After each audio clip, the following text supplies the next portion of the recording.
If you're sitting there watching this video right now, you're probably in the position that I used to be. You're trading options and you're logging onto your account thinking, when the am I gonna actually find a strategy that works? And better yet, how did the guy that I'm looking at through the phone just make more than the average American salary in just 4 clicks with a trade that was over 70% probability? It's because I'm good at it, okay? But your reality in options trading right now is this emotional roller coaster of one massive win followed by 5 painful losses, and you keep telling yourself these excuses like, if I'd only held this contract, I'd be up 1,000% right now. Or if I just stuck to my rules and not gotten greedy, I'd be so far in the green. But it's bullshit. You have to look yourself in the mirror, dunk your face in some water if you have to, and admit that it's the last time that you're gonna blow your account chasing a home run earnings play or whatever nonsense that you've been trading on Reddit, and lock in on a system that actually works consistently. So don't worry, because the strategy I'm about to outline literally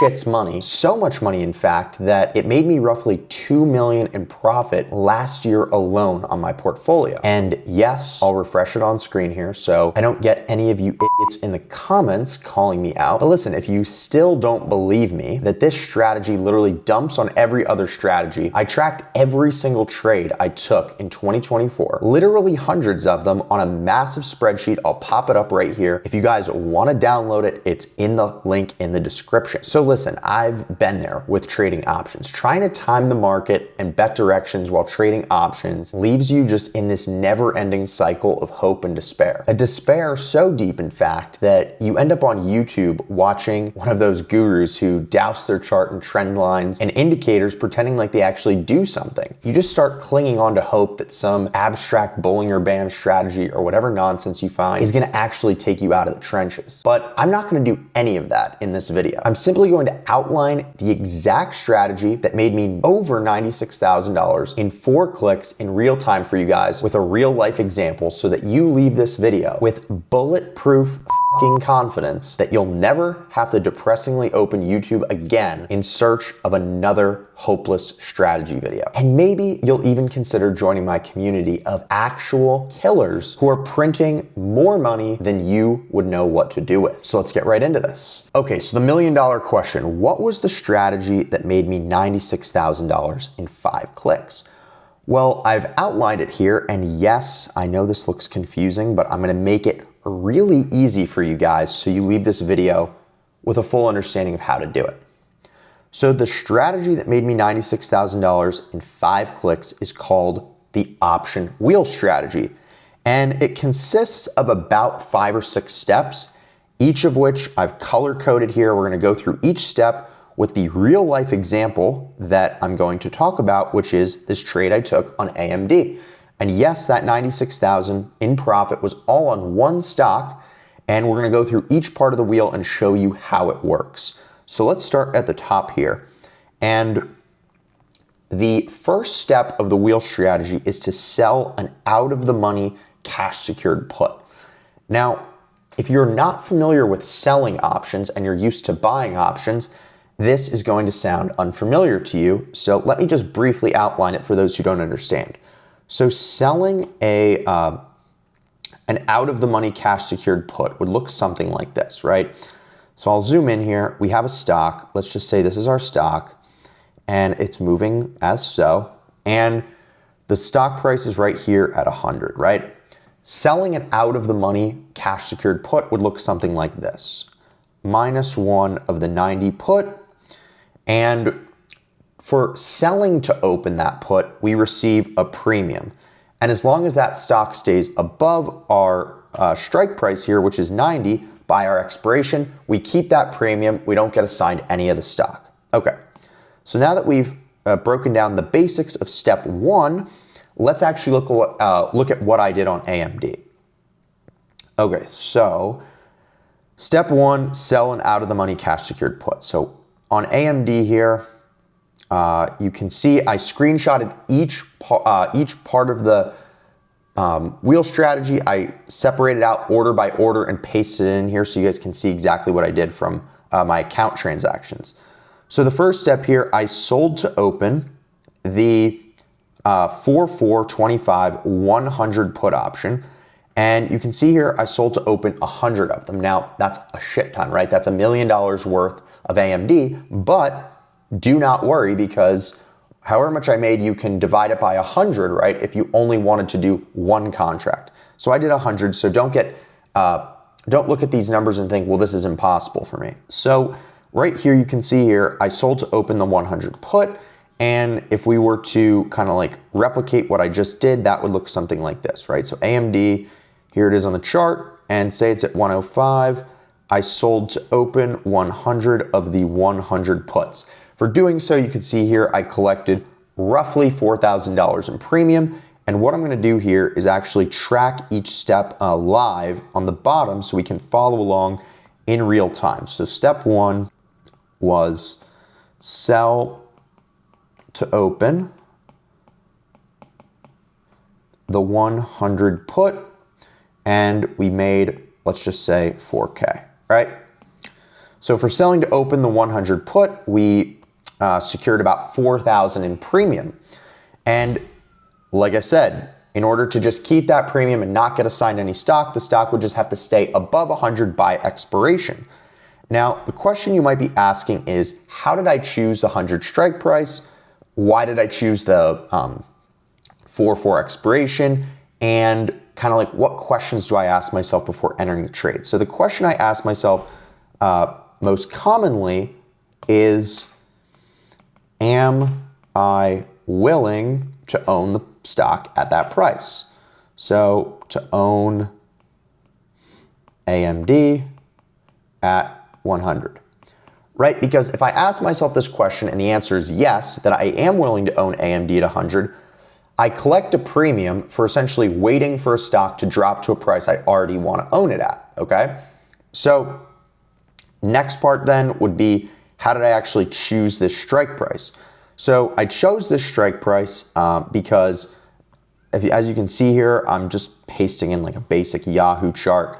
I really liked this 100 level. I think on a longer time frame, it made sense to start getting into a position around 100, but typically I'm choosing around a 0.3 delta, which is around a 70% probability that the stock stays above my strike price by expiration. Now, if you guys are not familiar with all of this different terminology and you want to learn more about this strategy, click the link in the description. I'm giving you guys my option selling cheat sheet for free. Just click that link and I'll send it to you. It's very helpful if you want to follow along or if you need to remember what I'm about to say.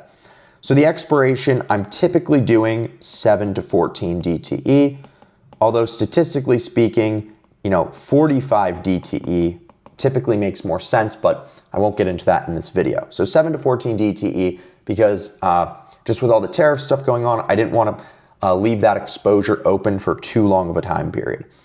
Okay, so step two, what actually happened now? So step two was the stock actually dropped below 100 by my 4-4 expiration, and my short put was assigned, so I had to buy 100 shares at the strike price, but I also got to keep the premium. So as you can see here, from my account, see here, buy 10,000 shares of AMD, and that was $1 million in capital. Again, scale this for what you will. So let's go down here. So step two, the put was assigned, right?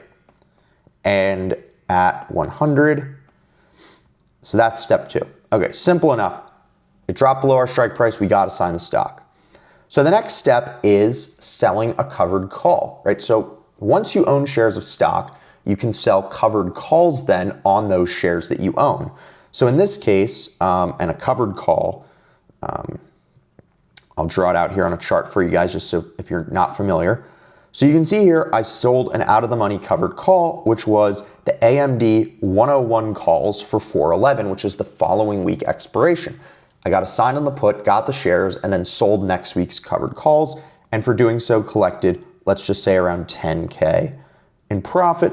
So 3, sell out of the money covered call, and we got 10K for that. Okay. Easy enough to follow. So on the chart, it would look something like this. So AMD dropped below my strike price at 100. I now own 10,000 shares, and then So there's where I own it. I now sell a covered call up here above, so I can not only make money on the covered call premium, but also the difference between where I bought the stock at 100 and 101. Okay, so the next step here, the call option expired worthless. So come 411, AMD was below 101, so I kept the stock and I got to keep the the premium from the covered call. So what did I do? I sold the next week covered call. So you can see here, step 5, I sold to open the 5925 AMD 104 call, so even higher. And you can see here, I banked $32K in premium. That's huge, right? So 4 here, sell another out of the money call, and that was 32K, okay? And lastly, step 6, that covered call expired worthless again because AMD stayed below. So I did it again and sold the 516 covered call, the 113 strike, which is even higher, for another 10K in premium.